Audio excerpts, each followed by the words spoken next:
yourself in a good book. The Board Gosh Energy Book Club.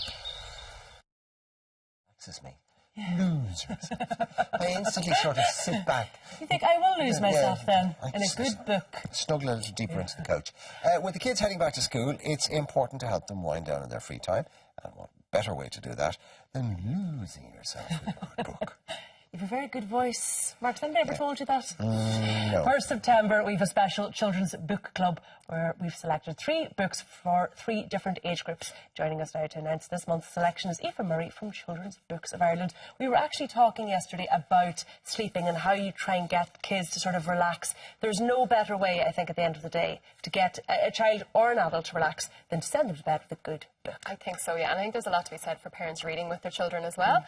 I know a lot of people like to read with babies and small toddlers, but there's nothing to say you can't read with older age children as well. There's a nice bonding thing there as well as kind of getting them to wind down and go to sleep, yeah. And apart from the fact that actually you'll bring it with you for the rest of your life if you love books, it's a great thing to instill in the child. It's actually very good for their development. Absolutely, yeah. It's the amount of research that's gone into this and the positive benefits are just too many to be listed. But yeah, the greatest journeys you can take without leaving your chair. That's it. Reading a book. Yeah, if you get lost in a good book, it's heaven. So you can go anywhere in the world in a good book. I have to say, I was looking at your selection. I think kids' books have really come on from the days that I used to read, and I was an avid reader as a child.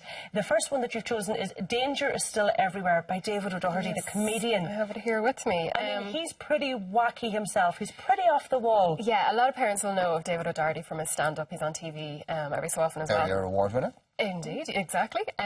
These books are great because they're kind of a collaboration between him as the author and a guy called Chris Judge as the illustrator. They're very funny. I'd recommend this for kind of 8 to 10 year olds, but it's having spoken about reading with your children, it's a perfect one to read with your children. It's very funny, loads of really great illustrations in it, and the humour appeals to adults and children. So it means you're not going to be like, oh, this is the millionth time I've read this book. and not too quirky, not sort of too off the wall. It's a little bit off the wall. It's definitely that type of zany humour that's perfect for that age group. But it's funny. It is funny. This is the second in the series, isn't it? It is, yeah. Danger is Still Everywhere. The first one is Danger is Everywhere. Okay, so what the premise of this book is what? Dr. Noel Zone is a dangerologist. He's an expert at danger, and he sees danger in the tiniest, little, safest things, like he's afraid to do a complete high five in case he hurts someone with danger.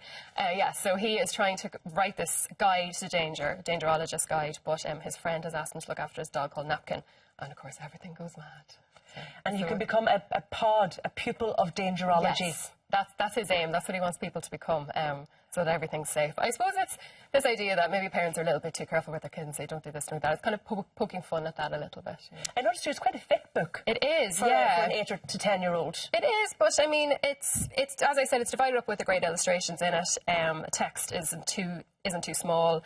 It's an easy read, but still fun and quite challenging at the same time, I would say. And it has that quality that really good children's books have to have, which is that there's a silliness, an enjoyable silliness to it. Yeah, exactly. Because kids should be and love to be silly. Exactly. If you leave them on their own and you hear them talking and the kind of jokes they tell to each other, they're lovely. There's a lovely gentle silliness to it, and David does that. He does that brilliantly in his comedy as well. He does. Really, and I think if you're a child too, and you can get your parent to be silly, even better. You love when a parent does that as a kid, don't you? Well, they kind of think we're silly anyway, I suppose. Or is it embarrassing? I'm not sure which. Maybe both.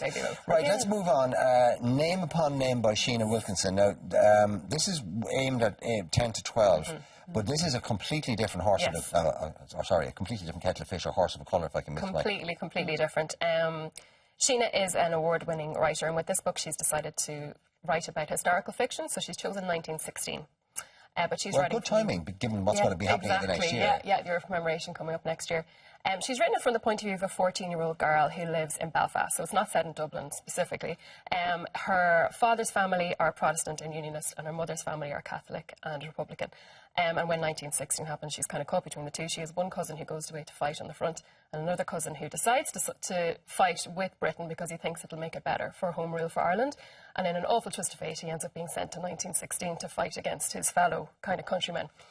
So she receives letters from both cousins from their different situations, and it's an interesting look at war from many different points of view, and also what's happening on the home front.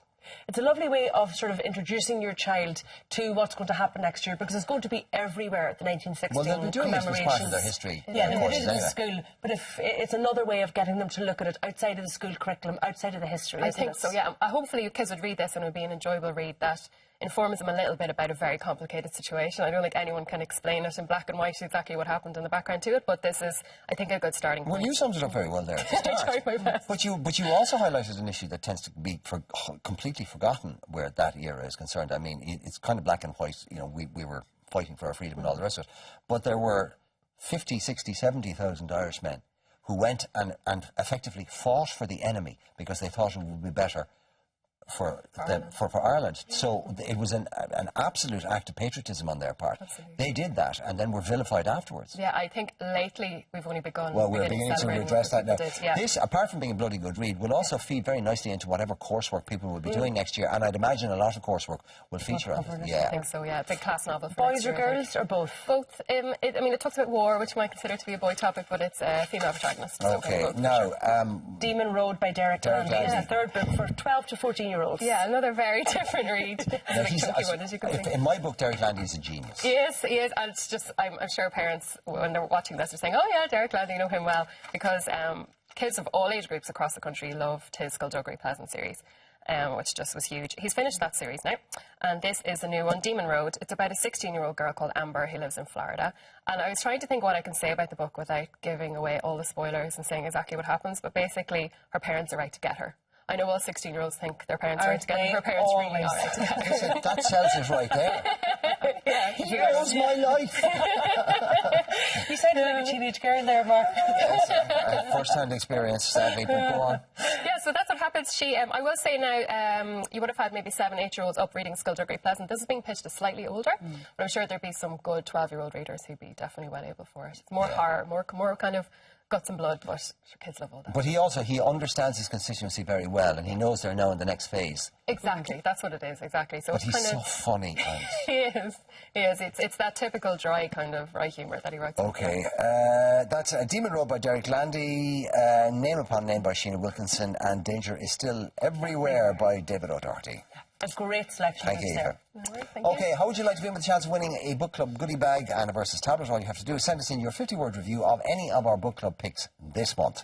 Get them into us by Friday the 25th of September. To enter, you can email them to irelandam@tv3.ie or post them to us, Boardgash Energy Book Club, TV3, Westgate Business Park, Ballymount, Dublin 24. And congratulations to last month's winner, Ruth Corcoran from Waterford, who lost herself in a good book, reviewed Black Eyed Susans, and you can read her review on our website. Congratulations. Lose yourself in a good book. The Boardgosh Energy Book Club.